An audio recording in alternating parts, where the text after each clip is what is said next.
Chapter 3.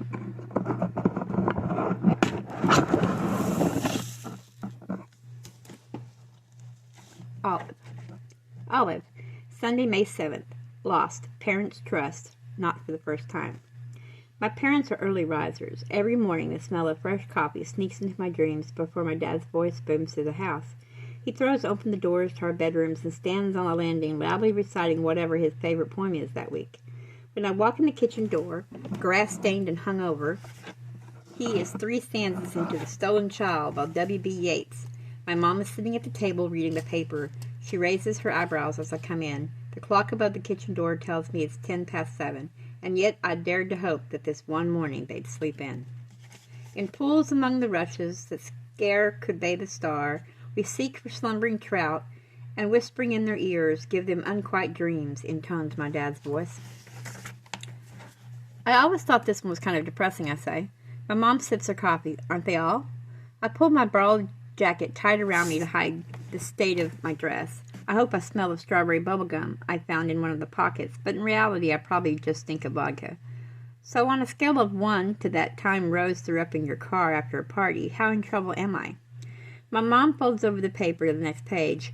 We're rapidly approaching rose vomit territory, she tells me. Right. My dad appears in the doorway from the hall. His voice gets progressively more ominous as he approaches. For he comes, the human child, to the waters and the wild, with a fairy hand in hand, the world's most full of weeping than he can be understood. So, I see that you're home in one piece, a relatively ragged piece, he says, and by ragged I mean dirty, tired, drunk, and grounded. I abandon any pretense and slump into a chair. Not drunk, I mumble, hungover. Oh, well, in that case, I forget I said anything. Please, go about your day. I drop my head between my folded arms on the kitchen table. I turned my hearing aid off sometime during the party because the speakers kept making it scream in my deaf ear. With my good ear against the table and silence in the other, every sound is strangely magnified. My dad's heavy footsteps across to the stove, my siblings clattering down the stairs, my mom's coffee cup clinking quietly against her plate as she raises it to her lips, my own breath rasping between my teeth. There's a thud on the table in front of me. This'll help, comes my dad's loud voice. I raise my head and see a giant mug of black coffee. Freshly grounded it. Get it? Says Dad. He chuckles to himself.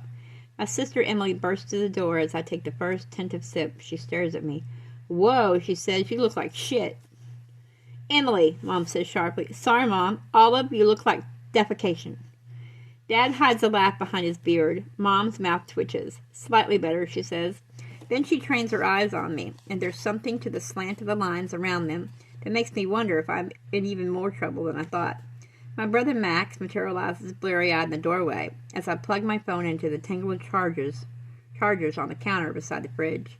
He has pillow creases on his cheek and is dragging a bunny, his tattered teddy by one ear. Can I have a cookie? Max asks Mom. He's 5. He always wants a cookie. Cornflakes, a dog, sticks out his tongue beside him. He also wants a cookie. Is there much difference between a dog and a 5-year-old boy?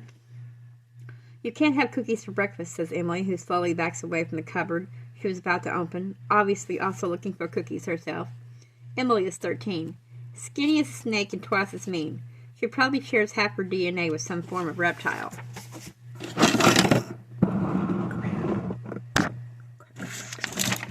That's all my beads into the floor.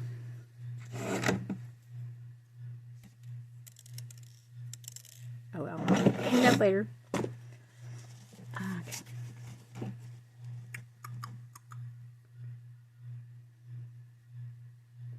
Coco Pops, a dog, watches her with adoration. Weebex, also dog, snuffles around under the table for crumbs. The cat, Bacon, scratches at the back door. With my battery 5% recharged, I call Rose. There's no answer. I suppose there must be an equation to calculate the probability of Rose's hangover being mine to the power of n, given that she seemed so much drunker than me last night. But I doubt these things can be measured. Either way, I'm sure she's sleeping it off somewhere. This isn't the first time I've had to ride home alone. Still, I feel a lot better, she replied. I don't leave a voicemail because Rose never listens to them. I message her to call me instead. I'm about to get up and take my coffee into my room when Mom looks at me. Did you meet a boy? She asked me suddenly, folding the paper over to another page with a fringe nonchalance. Emily, sensing that I'm about to be towed off, perks up and listens. In my life, I say. An image of the curly-haired, freckled boy I saw this morning between the trees flashes into my mind. Old flat cap and guitar slung over his back. He must have been someone's cousin or a friend from out of town, because I didn't recognize him, and he was far too beautiful to be from around here. Last night, she clarifies. Unsurprisingly, the town festivities were a mixed-sex event, I say to the ceiling. As you recall, there were quite a few boys there. Emily snorts. I'm a boy, Max pipes up from the other side of the table. You're an alien, Emily retorts. If I'm an alien, you have to be an alien too, says Max. That's how brothers and sisters work. So you didn't meet a boy. My mom's repetition of the query brings her would-be casual tone into question. Why? Emily asks. Mind your own business, I hiss at her. May I please be excused? I take my mug of coffee and stand up on slightly wobbly legs. You're confined to the house and garden for the week, apart from school, my dad reminds me. I nod and turn to go. He's trouble, my mom says. She says it very softly, almost in a whisper. But I hear her clearly, even over the noise of my family and the dogs. Nobody else seems to hear her at all. He's lost a lot, and so will you. Her eyes are far away. Her eyes are not her eyes. She looks at me like someone else is looking through her. Stay away from him, she says, or you'll lose everything. Then she turns to make breakfast as if nothing has happened, as if she was never talking to me. The newspaper flutters to the floor.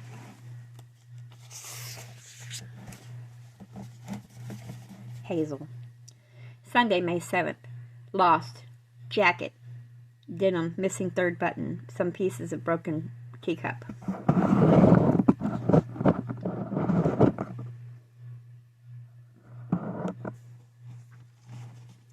Max comes into the pub at 12. We open at past. I've set the whole place out already. The stools off the tables, the counters wiped down, the glasses polished, the trap unlocked for a sign, and the boys to roll next week's kegs into the basement. The windows are open just a crack, and I can still smell the bonfire smoke from last night's party. It's faded now, just this vague taste of ash on the air. Makes you wonder what it was they were burning. I left when the flames were almost as high as the random boy who placed a tiny square of paper on my tongue and tried to follow it with his own. I don't kiss boys, I told him, and I walked home alone. It was a long night of dreams and visions, but this morning it's clearer, thinner, and thirstier. Ivy and Rowan still weren't home when I left for work. Well, Mag says, and she flicks on the lights, they hardly brighten the dim room. You're here early. An ancient brown Labrador wanders in after her and settles heavily in her usual spot in front of the fireplace. She's the latest in Mag's long line of dogs who run away or get knocked over or have to be put down every few years. When one goes, she gets another. They're always big, and they're always brown, and she always gives them the same name, Lucky. Mags likes irony. I shrug and blow on the paper in front of me. The latest Lucky yawns. Mags comes over to look at what I've drawn. She shares she hates that I get charcoal all over the tables. Complains that it gets in the air and sticks in her lungs, but she smokes 2 packs of cigarettes a day, so I don't listen. Mags lugs a big tin can into the bench beside me. The stuff inside sloshes. Why do you never draw people? She asks, flipping through my sketchbook. A silver shoe scuffed at the toes, a metal hip flask, the clock on the pub mantelpiece, a big rusty key. People are more interesting than things. Says you. Yes, says me. You could draw me, regal beauty that I am. I try not to snort. Mag's about 500 years old and built like a wire-headed beer keg. She may be regal, but she's no beauty. You could draw Cyan or Angelica, she continues, ignoring my look. I smudged charcoal into the shadows. Cyan's the cook, and Elisa serves drinks with me. They're pretty much the only people I know in this town. Runaways aren't social types. You could draw your brother or Ivy. I can feel my cheeks reddening, but the room's dim enough to hide my blush. You could draw your parents, Mags goes on, and it's all I can do to get my eyes on the paper. Have you had any word from them? I ask. Not yet, pet, Mag says. I'm not surprised, but a lump forms in my throat. She doesn't bother suggesting I draw Granny or Granda. She knows the grief is still too raw. Here, Mag said roughly as I sit up from the little stool. Go hide that in the basement, would you? She dumps the huge tin can in my arms and turns me by my shoulders toward the stairs. Mags makes potent. Old Irish moonshine. She distills it in her garage and sometimes sells it in her pub to those in the know. When she's sure the local police are turning a blind eye. The rumors say it makes you blind, but behind closed lids you'll see the future. The rumors say it's not it that'll rot your teeth, but that's probably just the sugar. I haul the can down the stairs into the basement and hide it behind a bunch of old kegs and crates. Back upstairs, the others have arrived. They came in the side door by the kitchen, and right away I can hear Mags order Rowan out again and to chase up a missing order. Good thing, too. I'm not sure I could look at my brother just yet. I don't know for sure that he was with Ivy last night. But until he tells me any different, that's what I'm going to assume. Ivy's our only friend right now except for Mags, and she's our boss, so she doesn't count. Ivy's the only person who knows our whole sorry story. She's the only one who called us after our granny died and our granddad stopped recognizing us. She's the only one who worried when she heard we'd been sent back to live with our messed up parents again. When we ran away from home, she's the only person we told. So she packed her bags and ran away to join us. Her own mother hardly batted an eyelid. Ivy says her mom thinks of it as a rite of passage, like it's perfectly normal for her 17-year-old daughter to run away from home, to hold up with 2 teenage alcoholics and an abandoned development. But then there's nothing really mainstream about Ivy and her mom. I've only just thought of Ivy when I see her. She must have come in with Rowan. She's sitting by the window. Her eyes are ringed with shadows, and she hasn't gelled her hair. It's all soft blue tufts around her face, blonde ridge just about showing through. But even when Ivy's tired and her hair is meshed, she's the brightest point in the room. She's all floaty dresses and big boots and eyes that match her bright blue hair and can probably see right through you. She glows so strongly that everything around her looks prettier than just because she's there. Rowan and I have known Ivy since we were kids. She lives with her mom in Sligo, and Rowan and I lived with our grandparents in Dublin for most of our lives. But every once in a while, our mother, the drunk, the train wreck, the one who abandoned her children, would get in another fight with Dad, and then she'd want her kids back and her oldest friends for support. So she'd come and fetch me and Rowan and drag us halfway across the country, and Granny and Granddad wouldn't be able to do anything about it. She'd turn up on Ivy's mom's doorstep with us in tow and tears on her cheeks. Ivy's mom would try to help, but pretty soon Mom would be off again, chasing after our father for the millionth time, and we'd be back in Dublin with Granny and Granda. And we wouldn't see Ivy or her mother again for like another year. I can't pinpoint exactly when it was I fell in love with Ivy, but I remember vividly the day 2 years ago when I realized that Rowan felt the same. Probably it was because he had his tongue inside her mouth. "What are you doing here?" I say to Ivy. She doesn't work at Maguire's like me and Rowan. "We're out of tea," she says, and her voice soft. It's hard to hear over Angelica crying and carrying a crate full of glasses over mugs, dumping a pile of logs in the fireplace, and I came for the paper, too. Mags grabs the Sunday paper from one of the tables and throws it to Ivy. It flutters like a giant black and white winged bird. Ivy catches the paper neatly and opens the crossword page. Mags is related to Ivy in a way that none of us, including Ivy, can really figure out. She's some kind of great aunt or third cousin twice removed on Ivy's mother's side. Ivy never knew her father. Mags has lived in this town forever. Granny and Granda used to live here too, just down the road from Maguire's. After they moved to Dublin, they'd bring us back here sometimes to visit. When Rowan and I ran away, this is where we ended up. It felt right. We couldn't go back to Dublin. This was the only other place that ever felt like home. We asked Mags if we could crash with her for a bit, but she just grunted and said, "I don't take in strays," like we were a couple of lost dogs. But then Ivy turned up, and she was the one who led us to the Oak Road, to the house we're now squatting in. I still don't know how she knew about it, but I'm glad she did. I dig under the coffee machine for the fancy loose-leaf tea that Ivy likes. Ivy always wakes up first. Every morning I come downstairs to find her sitting in the rickety old fold-out table with the morning paper and a cup of tea. Except this morning, because she was still at the party with Rowan. I lost him somewhere between the end of the barbecue and the third beer that I nicked from the cooler behind the defeated bouncy castle. A bunch of girls with straightened hair and short dresses had cake, so I went up and asked for a piece, and they gave me a slice of the second layer. There were 7, and each topped with different color icing. One of the girls was cute, shoulder-length hair that went blonder at the edges, and shiny pink gloss on her lips. By the time I licked the last of the green icing from my fingers, she was wrapped around some guy like a noose. My problem is I fall in love too easily. The pub's pretty empty for a Sunday. Most of the town must be nursing its hangover. When my first break comes around, I make myself a cup of coffee and join Ivy at her table. She's sitting right beside the fire now, and her cheeks are flushed. The crossword in front of her is almost filled in, just 2 clues left to find. I know without looking that they're the same clues written on the post-it note beside Ivy's teacup. Every day Mags leaves a paper rolled around a packet of chocolate digestives, Ivy's favorite, on our porch. On top of the paper she sticks a post-it note with a clue, number, and 2 written on it.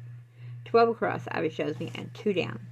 The answers to those clues are always a sign of something that'll happen that day, or some truth about the three of us. They'll say something like breakdown in the morning before our generators runs out of diesel, or abundance on a particularly good tip day. It's pretty weird, but we've all come to accept it. So, I say to Ivy quickly before I chicken out, how come you and Rowan got home so... But Ivy looks down at the clues on the crossword and jumps up suddenly from her stool as if she's been kicked. Her teacup smashes on the tiles in front of the fireplace. I jump up too, sloping coffee all over myself, and ask, What? What does it say? A few of the people around us look up and stare. Ivy says something under her breath. It sounds kind of like it didn't work. What didn't work? I ask. What? You just said what? Oh, no, nothing. I'm sorry about the cup. Mags appears at our table with a dustpan and a mop. She hands them to me and raises 2 thick eyebrows in Ivy's direction. Is there a reason you're destroying my cockery today? Ivy reaches across the table and takes a sip of my coffee. She makes a face. 12 across, 2 down, she asks. Says Mags. I turn the crossword toward me and scan the page, hoping the answers will make sense, even if Ivy doesn't. I'm worried about what they might say. 12 across, pain of a hidden French breakfast, 2 down, a beetle saint. Did you lose something last night? Ivy asked me suddenly. Yeah, my denim jacket. Then I narrow my eyes and say, and you mean beside you and Rowan? Ivy doesn't meet my gaze. You didn't lose us. You went home early, remember? And you didn't come home at all. We were just by the bonfire, Ivy says, but there's something color creeping over her cheeks. She clears her throat, and I just realized I lost one of my necklaces. It fell off at the party, and Rowan came back without his cap. Thank Christ, I mutter. So you did come home with Rowan. Ivy sighs, and Mags had a bunch of beers kept going missing, too. So what? There's some kind of town thief? I don't know, Ivy says. My gaze goes back to the 2 blank faces in crossword, 12 across, 2 down. Pain of a hidden French breakfast. There are plasters wrapped around 2 of Ivy's fingers. She holds her pen in a bandaged hand. What happened? I ask, nodding at her hand as I try to work out the clue. What's a French breakfast? Crepe? Bread? Cut them in a broken glass last night, Ivy says. Then I get it. Perdue, I say. Pain of a hidden French breakfast. Pain is bread, and pain is perdue. It's French toast. An odd way to use up stale crust. It translates literally as lost bread. On the floor, the tea leaves gleam. Ivy nods at me meaningfully. She's already figured it out. I've always been good at crosswords, but Ivy's like lightning. She can crack the clue in 30 seconds flat. Perdue. Lost. So some things at the party got lost, I say, and I shrug again, even though Mag says it'll make me a hunchback when I'm old. It's no big deal. I can't get the other clue, though, I add. 2 down. A beetle saint. 4 letters. I don't get it. Mag says, and Ivy says, Jude. It takes me a second. Hey, Jude. A beetle means the band. The Beatles, and the saint is... Ivy's voice is very small. The patron saint of lost causes, St. Jude. So what? We're a lost cause, I say? I've been saying that for years, Mag grunts, but her eyes twinkle. I'm starting to take that crossword of yours personally, I tell her. Oh, says Ivy and looks worried. I'm sure it's not about you. But I don't believe her. Every morning since Rowan and I got here, I've been waiting for her to find me out, for the crossword clues to spell my name and tell her what I've done. The problem is, I have too many secrets, and sometimes it's hard to keep up with your own lies. I can guess what she thinks today's clues mean. Rowan and I have lost our granny already. We've lost our granddad, too, in a different way. He doesn't know us. He can hardly speak. When we call him, it's always the hospice nurse that answers. But Ivy also knows we're expecting our mom to come find us, apologize, try to make things right. Ivy knows we haven't heard from her in over a month. I've tried calling, but her number's been disconnected. Ivy probably thinks the crossword means we've lost our parents, too. And the thing is, even though she and Rowan don't know it, I'm pretty sure she's right.